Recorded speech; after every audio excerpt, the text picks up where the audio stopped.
Assalamualaikum warahmatullahi wabarakatuh. Alhamdulillahi rabbil alamin.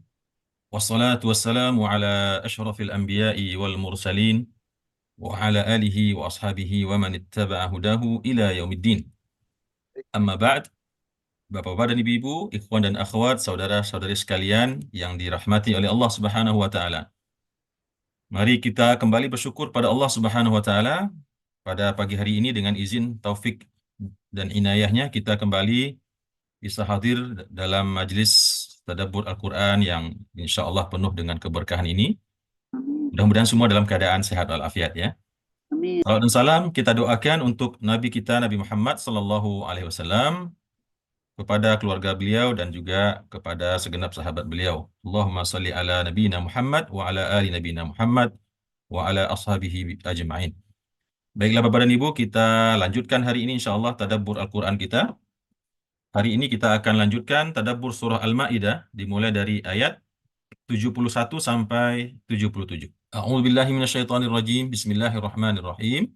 Di ayat yang 71 Bapak dan Ibu tentu masih juga berhubungan erat dengan ayat-ayat yang sebelumnya, ya, bahkan sangat berhubungan erat dengan ayat 70 ya.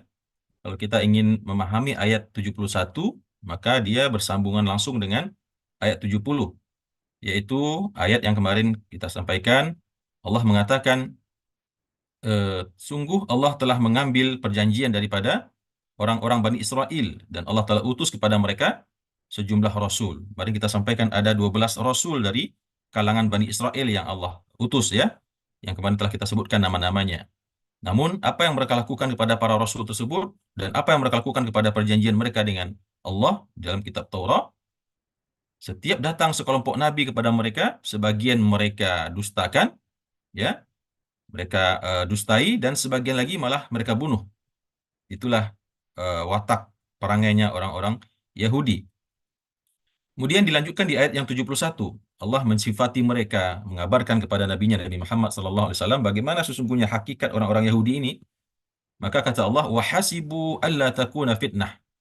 Mereka itu ketika berbuat yang di ayat 70 tadi, melanggar perjanjian, ya, mendustakan para rasul dan membunuh para rasul tersebut, wahasibu alla takuna fitnah. Mereka mengira, mereka pikir alla takuna fitnah, tidak akan ada fitnah, bencana, ya, azab yang akan Allah turunkan kepada mereka atas kebrutalan perbuatan mereka tersebut, ya. Nah, itu perkiraan orang Yahudi. Mereka mengira tidak akan ada dari perbuatan tersebut fitnah, ya, bencana, yaitu tentunya buat mereka, ya, yaitu azab dari Allah Subhanahu wa taala. Karena mereka tidak mengira, maka jadilah fa'amu wasamu. Maka mereka buta matanya dan tuli telinganya, tidak mau lagi melihat dan tidak mau lagi mendengar. Karena dia sudah mengira, ya, perbuatan kita ini tidak akan ada efeknya kepada diri kita, tidak akan ada hukuman, tidak akan ada siksaan dan iqab, ya, atau azab. Namun demikian Bapak dan Ibu, kita lihat di sini betapa Allah itu Maha Pengasih dan Maha Penyayang, dan begitu apa namanya, berlebih sayangnya Allah kepada Bani Israel ini tadinya, ya. Meskipun demikian, ya, mereka membunuh nabi, membunuh rasul, ya Allah. Bisa kita bayangkan, ya, rasul yang Allah kirim dibunuh oleh mereka. Namun thumma taballahu alaihim. Kemudian Allah menerima taubat mereka. Ketika mereka bertaubat, Allah terima taubat mereka. Meskipun taubatnya juga ngeri ya Bapak dan Ibu ya. Orang-orang Bani Israel dulu taubat ya harus bunuh diri sendiri. Harus membunuh dirinya ya. Sudah kita sampaikan kemarin di tafsir surah Al-Baqarah. Allah terima taubat mereka, namun setelah diterima taubat, berjanji tidak akan berbuat lagi kemungkaran, ya, maksiat, kedustaan. Namun katsirun minhum. Kemudian buta lagi, tuli lagi, sebagian besar daripada mereka itu. Buta lagi, tuli lagi, artinya tidak mau menerima kebenaran dalam jumlah yang masih banyak, katsirun minhum, ya. Wallahu basirum bima ya'malun. Padahal Allah Maha melihat apa-apa yang mereka kerjakan dari kebohongan, kedustaan, khianat, ya, makar, baik yang mereka nampakkan maupun yang mereka sembunyikan. Allah melihat itu semua. Kemudian di ayat yang berikutnya Bapak dan Ibu rahimakumullah, Allah kembali mengingatkan Nabi Muhammad SAW tentang kesesatannya orang-orang Bani Israel ini, ya. Tentunya dari kalangan, baik kalangan Yahudi maupun kalangan Nasrani. Kan dua-duanya sama-sama dari kelompok kaum Bani Israel, baik Yahudi maupun Nasrani. Kata Allah, laqad kafara alladhina qalu innallaha huwal masih ibnu Maryam. Laqad, ya. Ada dua kali huruf taukidnya di sini. La dan qad. Sungguh betul-betul kafara alladhina qalu, telah kafir orang-orang yang mengatakan, orang-orang yang berkata, apa perkataan yang dianggap kafir oleh Allah itu, yaitu orang yang mengatakan innallaha huwal masih ibnu Maryam. Telah kafir orang-orang yang mengatakan sesungguhnya Allah itu dialah Al-Masih ibnu Maryam, yaitu Nabi Isa alaihissalam. Ya, nama Nabi Isa kita juga ketahui namanya Isa Al-Masih, ya, atau Al-Masih ibnu Maryam. Al-Masih untuk Nabi Isa itu berarti orang yang membawa kebaikan, orang yang membawa kepada hidayah, orang yang membawa kepada cahaya. Tapi kalau Dajjal juga disebut dengan Al-Masih, ya, maka beda antara Masih Dajjal dengan Al-Masih ibnu Maryam, ya. Dajjal juga disebut dengan Al-Masih, tapi sebaliknya artinya negatif, ya. Menghapus kebaikan manusia, menyesatkan manusia. Jadi orang yang mengatakan sesungguhnya Tuhan itu adalah Nabi Isa, anaknya Maryam, maka dia telah kafir, ya, karena dia mengatakan Tuhan itu justru Nabi Isa itu sendiri. Nah, ini pernyataan yang sangat mungkar, ya. Dia mengatakan Tuhan itulah ya Isa itu. Ada mengatakan Tuhan Yesus, gitu ya. Tuhan Yesus, Tuhan Isa. Padahal waqala al-Masihu, ya, padahal Nabi Isa atau Al-Masih itu sendiri, Isa Al-Masih itu, Isa Al-Masih anaknya Maryam, padahal beliau sendiri mengatakan ya Bani Israil ibudullaha rabbi wa rabbakum. Mereka menyembah Nabi Isa, padahal Nabi Isa yang mereka sembah tersebut dengan tegas menyerukan apa? Wahai bangsa Israel, Bani Israel, sembahlah Allah, Rabbi wa rabbakum, Tuhanku dan Tuhan kalian semua. Jadi Tuhan yang mereka sembah itu justru punya Tuhan lagi, yaitu Allah. Nah, tentu seharusnya yang disembah Tuhannya, Tuhan itu, ya, Allah maksudnya, ya. Ya, nabi mereka yang mereka tuhankan mengatakan wa'budullaha rabbi wa rabbakum. Ya, tapi mereka justru yang disembah Nabi Isa-nya, ya. Padahal Nabi Isa itu sendiri menyembah Allah. Innahu man yusyrik billah faqad haramallahu alaihi jannah. Kenapa demikian? Nabi Isa menyuruh kaumnya menyembah Allah yang merupakan Tuhannya dan Tuhan mereka. Karena sesungguhnya barang siapa yang mempersekutukan Allah, berbuat syirik kepada Allah, mempersekutukan Allah dengan makhluknya, faqad harramallahu alaihi jannah. Maka sungguh Allah telah haramkan baginya surga itu. Ya, telah diharamkan oleh Allah surga. Karena memang orang yang melakukan syirik kepada Allah, maka dia tidak akan diampuni oleh Allah selama-lamanya dan tentu tidak akan masuk surga selama-lamanya. Innallaha la yaghfiru an yushraka bihi wa yaghfiru ma duna dzalika liman yasha. Allah tidak akan pernah mengampuni dosa syirik, ya, dan Allah akan ampuni dosa-dosa yang lain bagi orang yang dia kehendaki. Dosa apa saja mungkin diampuni oleh Allah, tapi dosa syirik, ya, sampai kapanpun tidak akan diampuni. Tentu maksud di sini perlu kita luruskan. Maksudnya kalau seandainya orang yang berbuat syirik tersebut tidak kadung taubat sebelum dia meninggal. Jadi kalaupun dia pernah syirik, tapi sebelum ajalnya menjemputnya, dia taubat kepada Allah, ya, dia minta ampun, memohon ampun dan memperbaiki kesalahan tersebut, ya pasti diampuni oleh Allah, diterima taubatnya oleh Allah dan bersih. Tapi yang dimaksud dengan tidak akan diharamkan atasnya surga ini, kalau orang sampai meninggal, berpisah nyawanya dengan badannya, namun membawa kesyirikan. Baik syirik yang sebenarnya syirik, ya, dalam bentuk tidak percaya kepada Allah, beriman dengan agama yang lain, atau mungkin dia mengaku Islam, tapi dalam akidahnya penuh dengan kemusyrikan. Na'udzubillah. Wa ma'wahun nar, diharamkan baginya surga, ya sudah pasti. Wa ma'wahun nar, tempat kembalinya adalah neraka, neraka jahanam, ya. Wa ma lidh-dhalimina min ansar, dan tidaklah ada bagi orang-orang yang zalim penolong-penolong kelak di hari akhirat, ya. Allah sifati mereka dengan orang yang zalim. Zalim, ya, siapa yang dia zalimi? Yang dia zalimi diri dia sendiri. Dia zalimi diri dia sendiri dan dia zalimi orang banyak, ya, dengan kesesatan-kesesatan yang mereka serukan, yang mereka dakwakan. Kalau Allah nggak pernah bisa dizalimi, ya. Allah Tuhan yang Maha Kuasa tidak mungkin dizalimi. Tapi mereka sesungguhnya zalim kepada dirinya dan zalim kepada manusia.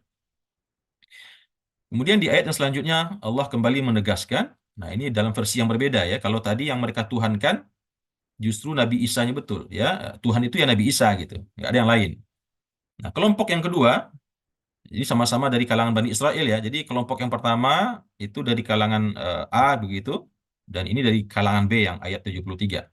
Laqad kafara alladziina qalu, dan juga sungguh telah kafir orang-orang yang mengatakan innallaha tsalitsu tsalatsah. Sesungguhnya Tuhan itu adalah tiga dari yang tiga. Ya, tiga dari yang tiga. Maksudnya gimana itu? Yang ketiga dari yang tiga ya. Jadi Allah pun diposisikan di yang ketiga. Kalau nomor satu masih mending ya. Tiga dari yang tiga. Atau mungkin maksudnya di sini satu dari yang tiga ya. Tapi kalau kita terjemahkan secara letterlek, yang ketiga dari tiga.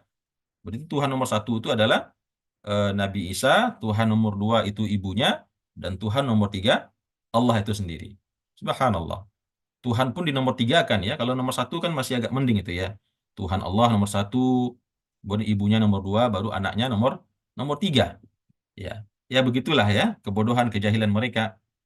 Maka orang-orang yang mengatakan Tuhan itu tiga, Trinitas, ya satu dalam tiga, tiga dalam satu, begitu konon katanya ya. Saya juga tidak begitu mendalami akidah Trinitasnya orang-orang Nasrani ya. Tapi begitulah mereka mengatakan ada Tuhan Ayah, ada Tuhan Ibu, Tuhan Bapak ya, ada Tuhan Ibu dan ada Tuhan Tuhan Anak. Jadi Allah Tuhan itu punya rumah tangga ternyata begitu.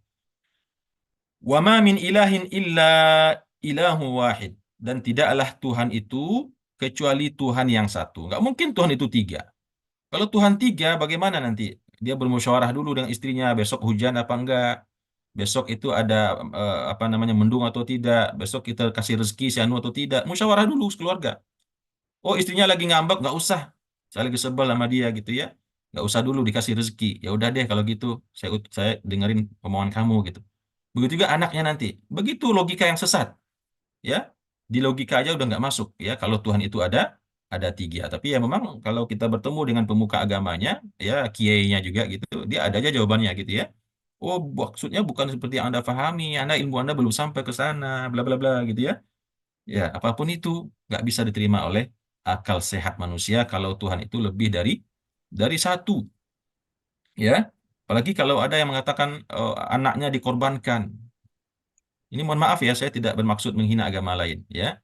Tapi ini wilayah kita dalam rangka saya mengokohkan akidah Bapak dan Ibu, ya, supaya bisa memberikan counter, ya. Kalau ada orang yang coba-coba menggeser akidah Bapak dan Ibu dan mengajak untuk masuk kepada agama Nasrani, ya, dan saya insya Allah bertanggung jawab dengan perkataan saya. Karena saya berdakwah untuk golongan saya sendiri. Saya tidak menghina dan meremehkan agama lain ya. Nauzubillah. Tapi secara logika eh, kita menyampaikan ini untuk membela akidah kita, anak-anak kita. Bagaimana mungkin Tuhan yang katanya penguasa semesta alam itu demi manusia karena sayangnya sama manusia dia korbankan anaknya katanya. Dia korbankan anaknya untuk menebus dosa-dosa manusia. Ya, pertanyaannya, tidakkah Tuhan itu sanggup begitu saja memaafkan? Ya, kan Tuhan ya. Kenapa harus mengorbankan anaknya? Ya, untuk bisa memaafkan kesalahan manusia. Ya, inilah hal-hal yang memang menyimpang karena itu dikatakan mereka dalam surah Al-Fatihah ghairil maghdubi alaihim waladdallin. Al-maghdubi alaihim itu adalah orang-orang Yahudi karena banyaknya dosa mereka, membunuh nabi, ingkar kepada Nabi Musa, menyembah berhala, maka dikatakan al-maghdubi alaihim. Sedangkan orang Nasrani disifati dengan waladdallin. Mereka tidak sejahat orang Yahudi, ya, tidak terlalu banyak makar perbuatan jahatnya, tapi dari sisi pemikiran mereka sesat, dari sisi akidah mereka sesat, ya, karena mentuhankan Nabi Isa alaihissalam. Wa illam yantahu, kalau mereka tidak berhenti dari omong kosong mereka itu, amma yaqulun, dari apa-apa yang mereka katakan, ya, tentang Tuhan itu tiga, Tuhan itu yang ketiga dari yang tiga, atau Tuhan itu adalah anaknya Al-Masih itu sendiri, anaknya Nabi Isa Al-Masih Ibnu Maryam itu sendiri, la yamassanna alladziina kafaru minhum adzabun alim. Maka akan disentuhlah mereka, orang-orang kafir tersebut, di antara mereka dengan azab yang sangat pedih. Kalau tidak mau berhenti, tidak mau eh, apa namanya merubah statement itu dan bertaubat, memperbaiki akidah, mengikuti akidahnya yang dibawa oleh Nabi Muhammad SAW, yang itu juga akidah nabi-nabi mereka ya, yaitu Islam ya, tauhid. Kemudian kata Allah, afala yatubuna ilallahi wa yastaghfiruna. Tadi sudah dikasih taubat. Kemudian di apa namanya? Kemudian buta dan tuli kembali telinganya, ya. Nah, sekarang diingatkan kembali oleh Allah. Kan tadi dikatakan sudah diberi taubat, kemudian buta dan tuli kembali. Tadinya buta dan tuli pertama, kemudian taubat. Kemudian buta dan tuli lagi, ya. Melakukan berbagai macam kebodohan seperti dua pernyataan tadi. Lalu Allah masih mengajak mereka untuk minta ampun Bapak dan Ibu. Afala yatubuna ilallahi wa yastaghfiruna. Tidakkah mereka itu mau bertaubat kepada Allah dan memohon ampunan kepadanya? Wallahu ghafurur rahim. Padahal Allah itu Maha Pengampun lagi Maha Penyayang. Ya, jadi dosa yang sedemikian rupa saja Allah masih mengajak hambanya untuk minta ampun. Apalagi kalau dosanya yang di bawah itu, ya, tentu Allah akan ampuni. Allah pasti akan ampuni. Dosa-dosa yang sebesar itu saja, membunuh Nabi, Rasul, ya, menyembah berhala, masih Allah ampuni. Apalagi kalau dosa yang levelnya di bawah itu.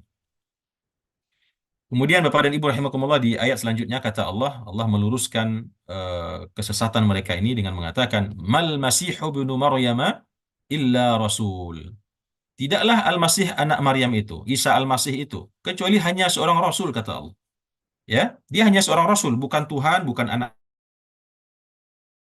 Rasul. Telah berlalu sebelumnya banyak nabi. Ada Nabi Sulaiman, ada Nabi Musa, ada Nabi apa lagi? Zakaria, Yahya, eh, Nabi apa lagi? Nabi Lut. Banyak nabi telah berlalu sebelum Nabi Isa. Jadi dia hanya seorang nabi. Wa ummuhu siddiqah, dan ibunya yang kalian juga masukkan ke dalam kelompok Tuhan tadi hanyalah seorang wanita, tapi bukan wanita biasa. Ummuhu siddiqah, wanita yang jujur, ya. Kalau Abu Bakar digelar dengan Abu Bakar As-Siddiq, maka Maryam disebut dengan Maryam As-Siddiqah, ya, yaitu wanita yang jujur, tidak pernah berbohong, ya, dengan apa yang dituduhkan oleh orang yang mengatakan dia telah berbuat serong lah, mengatakan dia berzina, ya, padahal dia tidak pernah melakukan apa-apa. Yang terjadi, kehamilan yang terjadi di perutnya itu semata-mata kekuasaan Allah Subhanahu wa Ta'ala. Namun dia diintimidasi sedemikian rupa oleh kaumnya, dan dia akhirnya hanya bisa menangis, mencari tempat berkhalwat, bertahannuts, memohon kepada Allah agar dikeluarkan daripada ujian tersebut, membawa kehamilannya sampai akhirnya Nabi Isa lahir, dan Nabi Isa lah akhirnya yang berbicara dalam keadaan bayi tersebut kepada orang-orang banyak, mensucikan ibunya dan mengatakan bahwasanya ibunya tidak melakukan hal tersebut. Maka dia disebut dengan siddiqah, yang jujur, ya, tidak pernah berbohong. Kana yakulani ta'am. Jadi Nabi Isa itu hanya seorang rasul, ibunya hanya seorang wanita, wanita yang istimewa tapi, ya, wanita yang siddiqah.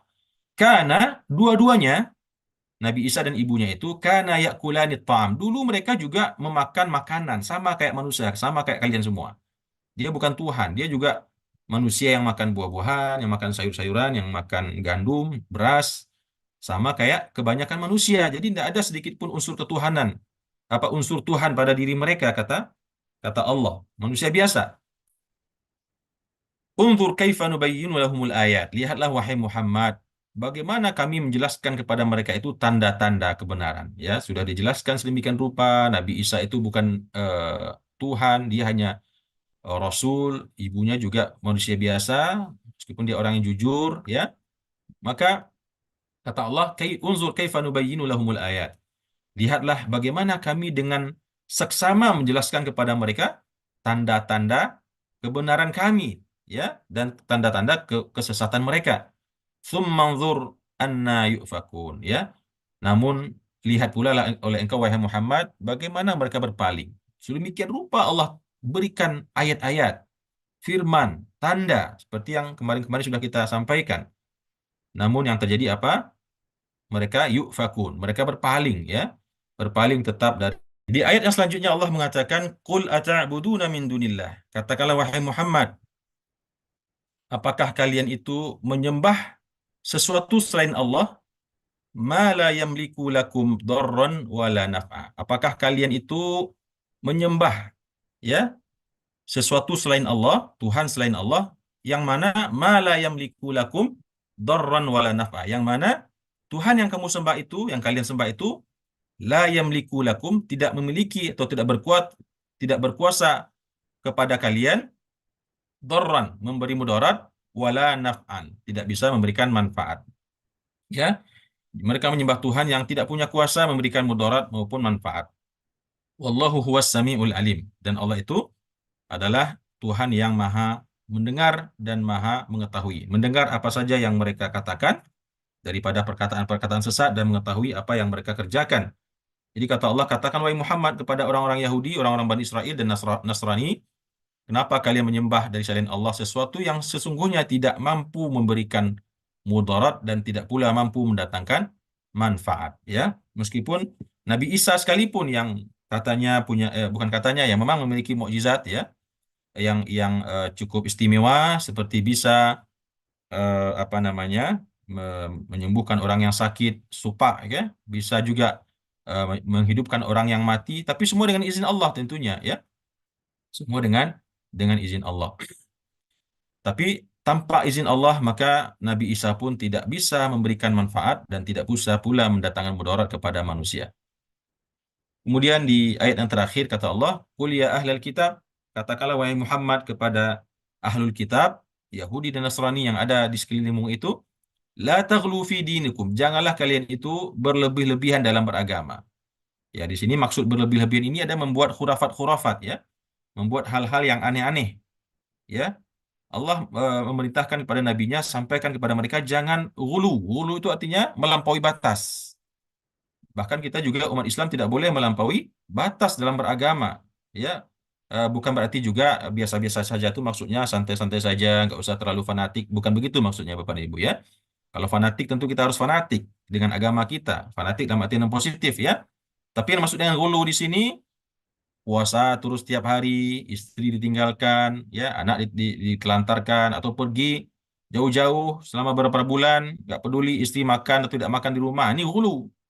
Meskipun dalam tujuan katanya dakwah sekalipun, ya. Nah, hal yang seperti ini dilarang, ya. Tentunya dalam hal ini kepada orang-orang ahlu kitab dan juga untuk kita tidak boleh hulu. Islam itu adalah posisi bainal ifrat wa tafrid, yaitu antara tidak beribadah sama sekali dengan terlalu beribadah sehingga lupa urusan dunia. Nah, itu Islam itu di tengah-tengahnya. Jadi kita tidak dituntut dalam agama kita ini menjadi seorang rahib, seorang sufi, seorang apa namanya, pertapa sehingga meninggalkan dunia, tapi juga nggak boleh memperturutkan dunia saja tanpa mengindahkan atau melupakan akhirat. Nah, itu di tengah-tengah. Khairul umuri awsatuha. Perkara yang terbaik itu adalah yang di tengah-tengah ya. Kita beribadah sesuai dengan tuntunan Nabi kita, namun untuk dunia kita juga memakmurkan dunia ini. Kita juga berkarir, kita juga berbisnis, kita juga berdagang ya. Tapi tentunya perbedaan kita dengan orang-orang kebanyakan, kita berbisnis, kita berkarir, kita berdagang, kita niatkan dan kita tujukan untuk agama, untuk umat ya. Nah, situ yang membedakannya. Jadi saya termasuk yang tidak senang melihat ada orang yang apa namanya terlalu condong kepada praktek beragama dan menyia-nyiakan kehidupan dunianya. Karena menurut saya itu tidak sesuai dengan apa yang diinginkan oleh Allah dan Rasulnya. Karena Islam itu harus tinggi. Kita jangan menjadi umat konsumer saja ya. Apa-apa dibuat oleh orang kafir. Kita cuma menikmatinya saja. Padahal seharusnya kita yang menjadi produser. Kita yang harus menjadi apa namanya penemu. Kita yang harus menjadi memiliki industri sehingga kita menjadi memimpin dunia ini. Tapi karena menjadi konsumer, maka kita selalu menjadi korban. Nah, itu karena sebagian pemahaman yang mungkin tidak tepat dalam menyikapi bagaimana hidup di atas dunia ini. Allah mengatakan, "Wabtaghi fima ataqallahu ad-darul akhirata wa la tansa nasibaka minad dunya." Carilah apa yang Allah siapkan untuk kamu daripada keutamaan akhirat, yaitu surga. Tapi ingat, wala tansa nasibaka minat dunia. Tapi jangan lupakan urusanmu. Jangan lupakan bagianmu yang Allah berikan di atas dunia. Jadi harus seimbang. Ya, maka kata Rasulullah, kata Allah, la taghlu fi dinikum ghairul haq. Jangan kalian berlebih-lebihan ya, ghulu dalam beragama yang merupakan tanpa kebenaran, ya. Tidak ada kebenaran di situ. Tapi kalau mau beribadah, tahajud semalam penuh boleh, ya. Rasulullah pun melaksanakannya. Tapi awas juga, jangan sampai besok karena tahajud semalam penuh, akhirnya bolos masuk kantor. Sekali, dua kali, tiga kali dapat SP3, habis itu dipecat. Nah, ini konyol namanya, ya. Bukan namanya beribadah yang benar lagi. Maka al-mu'min kaisun fatin. Orang mukmin itu harus pintar, ya. Dia harus logis, dia harus pintar dan seterusnya.